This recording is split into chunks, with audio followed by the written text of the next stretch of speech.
Hello. अजीब बात है आयत, वैसे जब आप दूर होती हैं तो लगता है पास है, जब पास आती हैं तो लगता है बहुत दूर है, धुंधली सी दिखती हैं। शायद तुम्हारी करीब की नजर खराब है। सॉरी मैडम, मेरी पास की नजर बिल्कुल परफेक्ट है, मैं सिर्फ परफेक्शन देखता हूं। शायद इसीलिए आप पे नजर टिकी हुई है। वैसे आपकी नजर मुझे कुछ खराब लगती है। अच्छा, वो कैसे? यही कि मेरे में जो देखने वाली चीजें हैं वो आप देख नहीं पाते, और जो नहीं देखने वाली चीजें उसका कोई हिसाब नहीं। मुझे क्या देखना चाहिए? यही कि मैं कितना खुश शक्ल और खुश मिजाज हूँ। Charming, handsome. रहने दो। आप बस मजाक उड़ाती रहा करें मेरा। आपको पता नहीं मेरा कितना प्रॉमिसिंग करियर है। अभी मुझे प्रमोशन मिलेगी, फिर तनख्वाह डबल होगी। अब मुझे लोग कहना शुरू हो गए हैं कि पैसे खर्चने वाली भी ले आओ। तो ले आओ ना। तो आप मान जाए मैं अभी आ जाता हूँ। तुम बाज नहीं आओगे ना? बाज आना होता तो इधर बैठा होता मैं। आया बोले आ जाओ। नहीं। आया तो आप भी ना, कभी तो मान जाया करें। सलमान प्लीज। अच्छा ओके, सॉरी।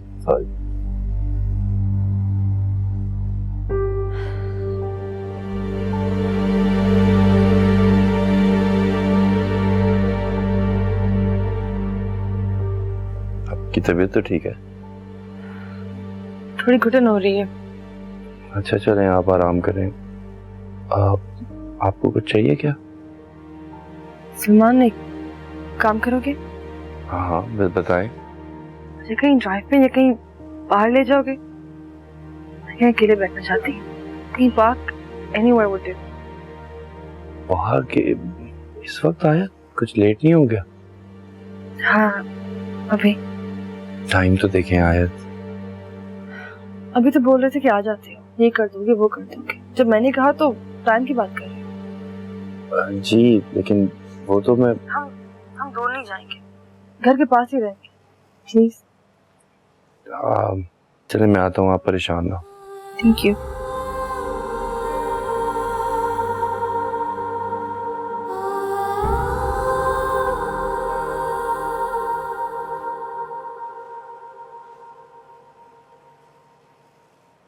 कैसे हैं शराजी साहब? मैं बिल्कुल ठीक। बैठिए। Thank you. अच्छा आप ये बताइए कि बेगम साहबा कैसी? मैडम तो ठीक है, फिलहाल अपने कमरे में रेस्ट कर रही हैं। गुड। खैरियत थी? मुझे बुलवाया, कोई काम था क्या? एक्चुअली शराजी साहब, मुझे आपसे एक बहुत जरूरी काम था।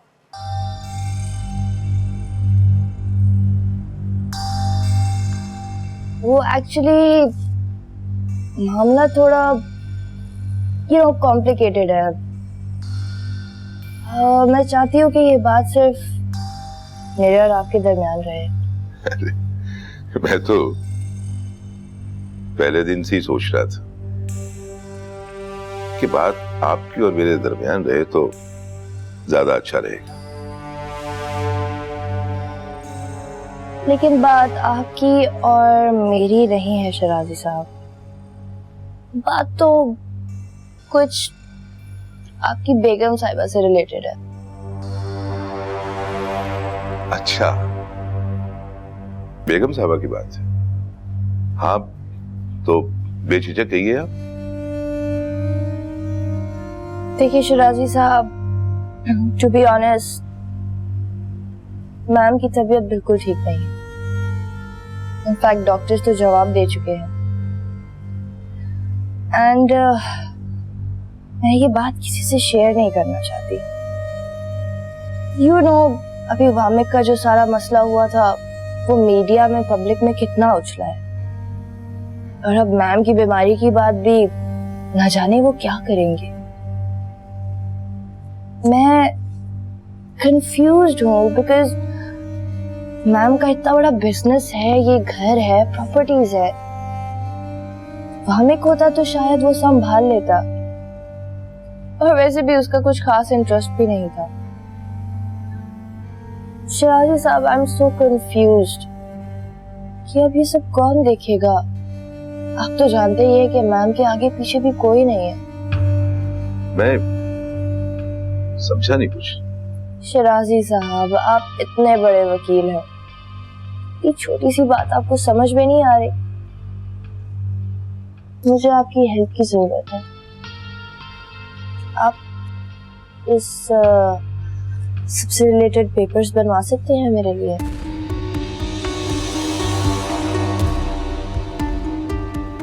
अरे क्यों नहीं, ये तो शिराजी के समझो कि बाएं हाथ का खेल है, बन जाएंगे पेपर। और हाँ शिराजी साहब, मैं नहीं चाहती कि इस मैटर से रिलेटेड कल को मेरे और वामिक के बीच में कोई भी प्रॉब्लम हो। And you know this media, legal, law, everything. I hope you know what I am saying. आप बेफिक्र रहें, एक बार बेगम साहब साइन कर जाए, फिर मीडिया हो या फिर वामिक, कोई मसला नहीं होगा। ग्रेट, आपसे मैं यही उम्मीद करती थी शिराजी साहब। That's just great. और हाँ सुनिए, जी शिराजी साहब। एक बात, फीस मेरी डबल होगी। डन शिराजी साहब, टेक केयर।